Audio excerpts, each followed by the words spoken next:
This episode is brought to you by INSIO Mental Performance. Sometimes you need a little more support than your regular jiu-jitsu classes to get things on track and moving towards clarity and success.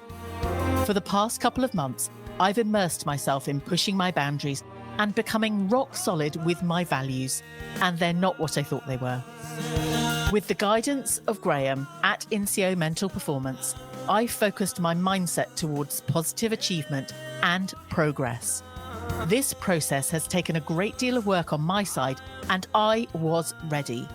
When you're ready, reach out to Graham and book your first session to get the gold you want in your life. He's put together a free mental skills for BJJ guide, which you can download over on insio.biz/BJJ. There are 86% of you that actively watch but are not yet subscribed over on YouTube. I'd really like to hit 1,000 subscribers this year, so please help me out and go and subscribe. And if you're already subscribed on a podcast platform, I thank you. You're listening to the Jiu-Jitsu Lou podcast, and I'm Lou Temlett. I know you're having a good day because either you've been on the mats, considering getting on the mats, or maybe you're also reflecting on the last year in Jiu-Jitsu. I'm so happy you're here listening or watching this episode. Please don't tap out before the end. When you want to focus on the future, start training Jiu-Jitsu. Today's episode is a reflection on 2025 and setting my intention for my Jiu-Jitsu journey and the podcast Jiu-Jitsu for 2026. So let's get on with this. 2025, what worked really well for me. So we're going to do what worked really well, what didn't, and what changed me as a jiu-jitsu practitioner and my mindset over the last 12 months. So deciding to take part in competitions and tournaments was one of the things that worked really well. Being proactive about decision-making has been really positive because we can sit around for months, years, not making a decision, going, well, I'm sure someone else will make the decision for us. But what happens successfully is when we proactively make those decisions. That's certainly been the case for me over 2025, and I hope to continue in 2026. So deciding to take part and deciding to do those things, and also being clear about my plan. So in training, there were so many of you that recommended having a plan, being intentional.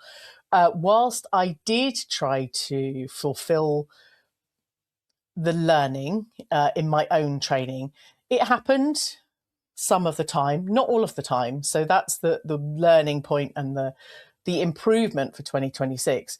But when I did try and focus on one thing, like retaining guard, staying in mount, and just pulling some great submissions, even if it's just one submission that I'm working on, all worked really well and effectively throughout the training session, usually at open mats, to be fair, because I'm still wanting to accumulate learning and understanding of Brazilian Jiu-Jitsu as a sport. In competition, being clear about my plan really did go my way. I was able to play my top game, having only discovered the week before that there is an option to play the top game. Obviously, we see so many individuals playing bottom game, kind of butt scooting or whatever, we do, playing on the bottom. It just never occurred to me to decide to play a top game and staying on top throughout the whole match. When I did that, it was really successful, and staying on top and making it really hard for my opponent. Thankfully, the outcome was that it was really hard for my opponent, and I walked away from those matches with a gold medal, which was incredible. And sometimes you never think being intentional with a plan would get you the results. But for me, I've proven that case study. If you follow the plan, stick with the plan, execute the plan, you come away with the result that you would wish for. I didn't for one moment think that I would win that match. Not really, because I hadn't ever won a jiu-jitsu match prior to that point. So it wasn't really in my mindset and thinking, but it's possible. I've proven that that's possible by following the plan. The other things that helped or worked well was being mindless about recording podcast episodes, mindless about attending training sessions and new open mats. But what I would say is that I was intentionally choosing my training partners to be able to be my true self during those training sessions. Actually, I haven't really explained what mindlessly recording podcasts and mindlessly attending training sessions. You know, when if you drive, you kind of autopilot driving a certain route. And actually, that's when the activity and the action is embedded so deeply that there is less thought. You're almost mindlessly, safely, but mindlessly traveling.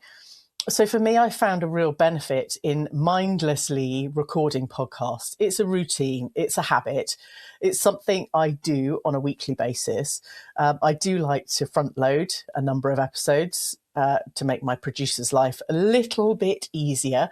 But it's something I enjoy now because it's not a chore, it's not hard work, it's a mindless action that helps me progress further than I thought. Obviously, this year we've covered over 100 episodes. This episode is 111, and it feels like it's been relatively easy. And again, mindlessly attending training sessions. The family jiu-jitsu appointment is in my diary twice. Actually, it's for me in 3 times a week. So again, just showing up because it's in my diary, it's a fixed habit, it's a momentum, we know what we're doing, getting the kids back from school, cooking dinner, preparing kit, getting everything ready, and making life as seamless to return home and carry on our routine. So again, another mindless activity that has really helped reinforce the process of learning jiu-jitsu and recording podcasts. So I will go back to intentionally choosing training partners. You know, when you choose a role and sometimes you regret choosing or saying yes to somebody because you know, the outcome is not how you intended and wanted it to be. But I have been doing a lot of work on rediscovering my values. I run a tech business and I have very much embedded a customer journey and customer values within that. And I was embodying my life with those values of connection, collaboration, and can do, which sounds on reflection now very much a people pleaser mentality. And I know some of you will reflect with this, but I worked with a sports psychologist, INSIO Mental Performance, that I will mention again a bit later, to rediscover my values that are fire, passion, and freedom, to really live my best self. Now, in terms of intentionally choosing my training partners, I know there are a couple of training partners that I can choose and I can show up with fire, I can show up with passion, and I can show up with freedom and be my true self. Now, if any of you have been listening to any of the episodes over the years, my goodness, you'll know that I dance. And that's a place for me to really feel those values in abundance. And I'd kind of put it to one side because I've not completely given up dancing, but there's a time and a place in my life for that hobby and activity. Now is not so much the time because I'm in the jiu-jitsu world now, but bringing those values of what it felt like to be the true me. And I just kind of overlooked the real obvious sense of that. So choosing training partners that I can have a savage round with, and to show up in a way that people might not expect to see me. I know my coach and a fellow student did think I was savage in a couple of rounds, and they were maybe surprised, but also showing up at the Nogi British Open. I had some feedback. The match didn't go my way. I was a couple of points down, but what I did do was pursue with aggression. There was something in me that started to find that fire. And a couple of photos on my Instagram profile, you can see that, dare I say it, red mist, that intent to, win that match. I wasn't able to follow through with it, but that was a sense of me owning my true values. And if you have an opportunity to work with a sports psychologist, particularly INSIO Mental Performance, please do engage with Graham. He is amazing at allowing you to understand where you fit within your place and where you want to exist in your jiu-jitsu game, which is just incredible. And yes, I want to do more of the value ownership. Sometimes it scares me. And sometimes I don't quite find the right training partners to let loose and just go for it. I'm a Masters 4, and sometimes the energy and the passion and the fire and all of that, if I'm fueled and I've had enough sleep and, family life is smooth and calm and work is not bothering me, I might well be able to do that. But it's just enabling the rest of my life to fit into place so that I can embody more of who I truly am. So that's what I'm going to be doing for 2026. Some of the other things that worked really well, obviously, for 2025 was my weight loss. I think since I started training Brazilian Jiu-Jitsu, I've lost 33 kilos, which equates to 5 stone. I hadn't even really understood, because when you show up at competition and you weigh in, it's all in kilos, but I'm of a generation where it's stone and pounds. So I did the conversion back to stone and pounds, and I was really super surprised. But the weight loss has given me so much more flexibility, more ability to show up with my true self. I'm just really grateful for that growth and progression over this last 3 years, but more so this last year. I also want to talk about the notable guests that I've had on over the last 12 months, because you have all shaped my mindset, my jiu-jitsu practice, and I really feel like recording these episodes is a reflection on my off-mat learning. Starting in February 2025 with episode 63, Paul Caswell, that was where I first started, actually not the first introduction. There was an introduction slightly earlier, but it didn't really sink in. Being intentional with training and having a growth mindset. Whilst I understood what growth mindset was in terms of parenting, in terms of business and lots of other aspects of my life, I hadn't, again, applied that principle to my jiu-jitsu. So being intentional was very much a kind of key theme for 2025 for me. Moving on, episode 76 with Dr. Crystal, speaking about GLP-1s and Ozempic, Mounjaro, Wegovy, weight loss injectables, injection drugs that have helped me over the last 12 months. Listening to her story and feeling like I felt connected and not alone in this journey.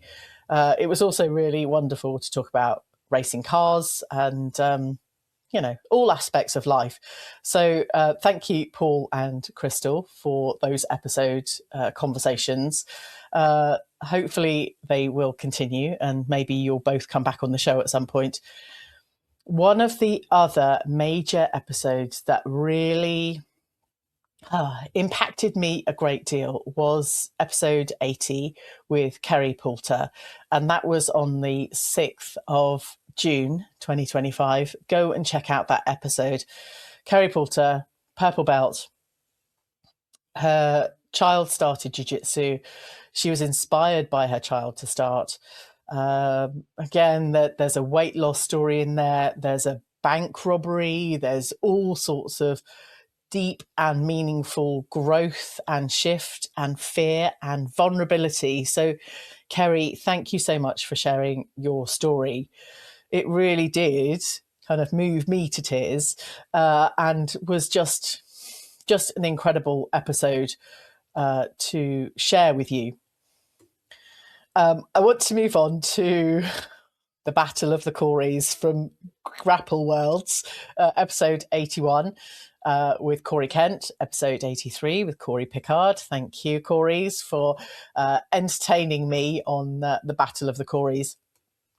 Also, another fantastic episode from the end of 2025 was Jamie Youngson and various of the other guys that opened up quite, again, with their vulnerability. It's always those individuals that feel like they don't have a story, or they have something they want to share, but maybe not have had anyone to share it with. In, bringing those voices and those stories to the air, that is this particular podcast. It just gives me so much pride and honor to be able to connect with you and to hear your stories, to support openly the conversation, and again, to continue the connections with all of you over the last year or so, and ongoing for 2026, I hope. So you're all invited to come back on, as with every other guest.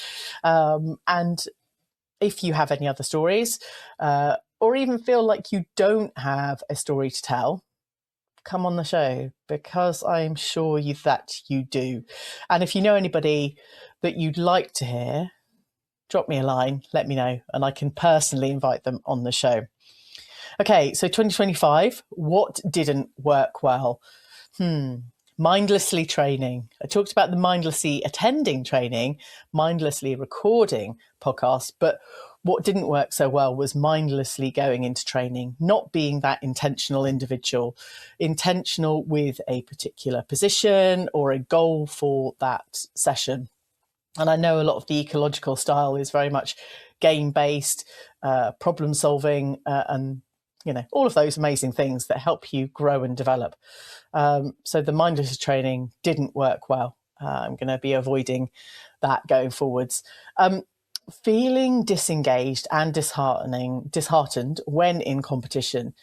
That, for me, the first couple of competitions that I took part in 2025, I echoed previous losses for me, and that was really hard to deal with because my mind disengaged and I just felt disheartened, and I'd almost given up in that moment. The other thing that didn't work so well, I have a number of followers and supporters inside the jiu-jitsu world, but I have a couple outside of the jiu-jitsu world, and one very close to me who passed away in 2025. A kind of mother figure for me, Jean, who passed away at the end of October, beginning of November. And believe it or not, she was in her 80s, maybe even in her 90s, but she would like every single Facebook post and Facebook story. So if I was sharing your episode and any content or photos, my kind of mother figure, Jean, liked the story and the post. She was wholeheartedly encouraging all of my progress over 2025 and before. I've known her since, actually, I visited her a couple of years ago, and she said, go and check on my kitchen door. She had photos of family and pets and all sorts of other lovely things. But there was a photo of me from when I was 17. If you had school photos taken in the 90s and your parents or family shared photos at Christmas time, one of mine got shared. Goodness knows why. Anyway, there I saw it, a photo of me on Jean's front door. And I hadn't seen her for so many years, but she kind of remembered me very fondly and supported everything. So that was a real loss for me. But I'm grateful that I had that support along the way. Equally sharing condolences and support for anyone that's lost anyone recently. I know it's really hard. Sometimes it's incredibly difficult to talk about, but I love to always see the positives in those relationships and friendships over time. There's always something good to share and reflect on. 2025, what changed for me? This is an interesting one. Knowing that jiu-jitsu is so much bigger than me, and that to take control of the tiny slice of this big old world is to be decisive. Not something I'm shy of, but have had my whole life to unpick from the words of my nan as a young non-jiu-jitsu practitioner. Was always encouraged to be more decisive. I now understand. Sometimes in my younger years, sometimes now, it takes a long time for me to decide to do something and take action. But actually, on reflection, being more decisive, being more intentional is something that is going to change more for 2026. But to be more decisive, you have to decide to be decisive in the first instance. I've already mentioned engaging with a sports psychologist and coach, Graham, at INSIO Mental Performance. He was really able to help me own my decision-making, living with intention, living with my values, and rather than someone deciding for me on a whim, but also to be intentional about my decisions. I also want to reflect that as a master's jiu-jitsu practitioner, I don't need more ideas, I don't need more judgment. This may also be the same if you're an academy owner. Somewhere in 2025, it became really obvious to me that I was splitting myself in two. On one side, the 30 years of my tech business, brand, web, and marketing experience. And on the other, my real time on the mats, absorbed in the culture of jiu-jitsu and the community, especially with the podcast and visiting lots of different gyms with open mats and seminars and classes. So I have put together LUTEC Masters. If you run a martial arts academy and you've been doing this for a while, you already know growth isn't about doing more. It's about doing the right things consistently. I'm Lou, founder of LUTEC Masters. I work with masters level martial arts academy owners who want clear brands, strong websites, and marketing that actually reflects the quality of what happens on their mats. This isn't hype-driven marketing. It's built on judgment, responsibility, and real experience, including my own time on the mats. If your academy has outgrown its branding, if your website no longer represents you, or if your marketing feels disconnected from your values, you can book a conversation with me at jujitsulou.com/LUTEC-masters. No pitch, no pressure. Just an honest conversation to see if working together makes sense. LUTEC Masters, built with experience, run with purpose. I've already launched LUTEC Masters, a service to help you refine or update your brand and reflect the quality that you deliver on the mats as a jiu-jitsu academy owner. And it's a complete end-to-end website speaking directly to the people that already exist in your community and potential new students, and also offering ongoing marketing support. Go and check out the link in the show notes and Lou Tech Masters over on the Jiu-Jitsu Lou website. I intend to be very clear about my competition goals in the first month of this year and actually make a plan, an intentional plan for training and competition. For me, it's about planning ahead because I need to consider, like with many of the rest of you, budget, logistics, and family, where we are as a family. And again, being intentional and owning my decisions. Maybe if you have some goals for 2026 already, I invite you to firm them up and connect with friends and make a pact to see them through. Accountability is shouting at me now. Okay, so that's the plan for 2026. What is your plan for 2026? Do let me know. If you've been listening for a while, I really do want to thank you a great deal. What I didn't also mention was the 100 episode Grand Prix and Celebration Open Mat that happened in October. Thank you all for showing up for that one and supporting. Never did I think that I would be running a Jiu-Jitsu podcast, but also a Jiu-Jitsu Grand Prix. I've spoken with many other Jiu-Jitsu competitors and kind of academy owners, and you can set up a gym, you can set up some training space, and there's nothing stopping you setting up your own Grand Prix. Some of you go in at the very top with all of the funding, all of the promotion, all of the big names, and I love seeing that as well. But if you have any intent to do anything in the Jiu-Jitsu world community this year, decide to do it. Connect with someone that may have already done it and see where it takes you. The words of Hayley Valentine, just try.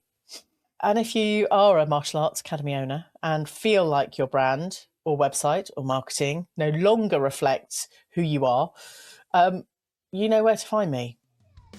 No pressure, just a conversation.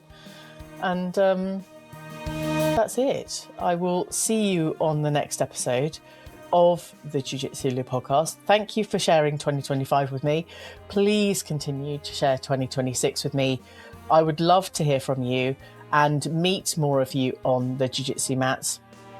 This hasn't been quite as hard as I thought it was going to be recording a solo episode. Thank you for bearing with me. I appreciate you all.